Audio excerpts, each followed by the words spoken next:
भगवान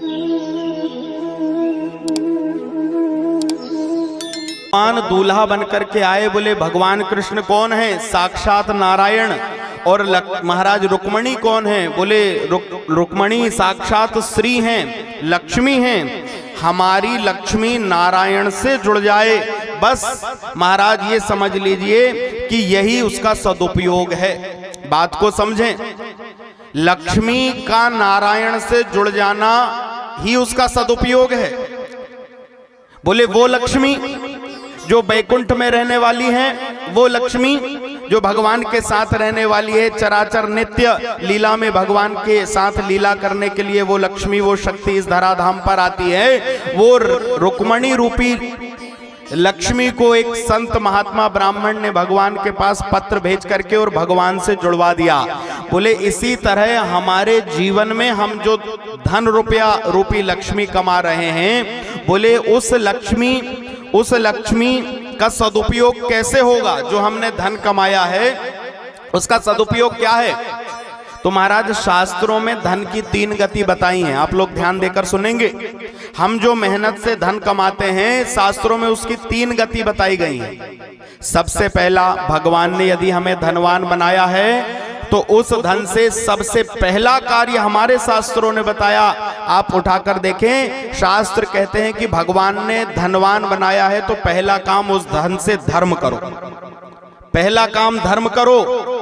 दूसरा, बोले दूसरा महाराज उस धन से भोग करो, मतलब अपने लिए सांसारिक भौतिक संसार की जो सुख सुविधा वाली वस्तुएं हैं, अच्छा घर मकान चाहिए, अच्छा रहन सहन के लिए अच्छे कपड़े चाहिए, अच्छा भोजन चाहिए, गाड़ी चाहिए, महाराज सुख सुविधा की सारी चीजें चाहिए। बोले भगवान ने यदि धनवान बनाया है तो दूसरा काम है कि स्वयं के लिए अच्छे से रहने खाने पीने की उच्चतम व्यवस्था हो, बढ़िया हो। ये लक्ष्मी का दूसरा उपयोग है।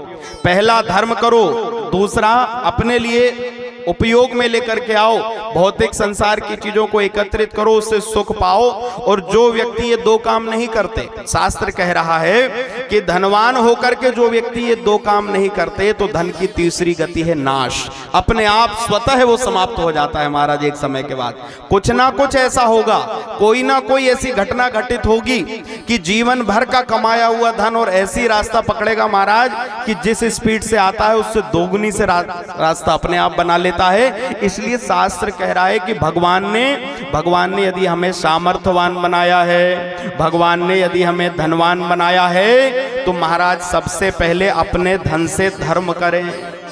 हाँ, धर्म करें। और धर्म कैसे होगा? बोले धर्म के बहुत सारे रास्ते सनातन में बताए गए महाराज। एक रास्ता नहीं है, अनेक रास्ते हैं। हमें जो बढ़िया लगे वो वाला रास्ता पकड़ लें। हमें लगता है कि हम असहाय गरीब लोगों की सहायता करें, दीन दुखियों की सहायता करें, तो अपने धन को वहां लगाइए। यदि आपको लगता है कि कोई पीड़ित है, किसी को रोग बीमारी हो गए हैं, कोई महाराज परेशान है, यदि आप सामर्थ्यवान हैं तो आप अपने धन से उसके रोग को ठीक करवाइए। यदि आपको लगता है कि महाराज वेद लक्षणा भारतीय देसी गौ माता की सेवा करके हम धर्म कर पाएंगे, तो गौ सेवा में धर्म को लगाइए। आपको लगता है कि हम धर्म करें, हमें मंदिर बनवाना चाहिए, तो आप मंदिर बनवाने में धन लगाइए। आपको लगता है कि परमात्मा ने सामर्थ्यवान बनाया है, हमको अपने पितरों को सदगति देना है, हमारे जीवन में मंगल हो, हमें कथा करके महाराज धर्म में धन को लगाना चाहिए, तो आप कथा कराइए। ये यज्ञ है। धर्म के रास्ते बहुत सारे हैं, चुनना हमको है कि हम कैसे करना चाहते हैं, हम कौन से धर्म मार्ग पे आगे बढ़े महाराज, किस धर्म मार्ग पे आगे चलें।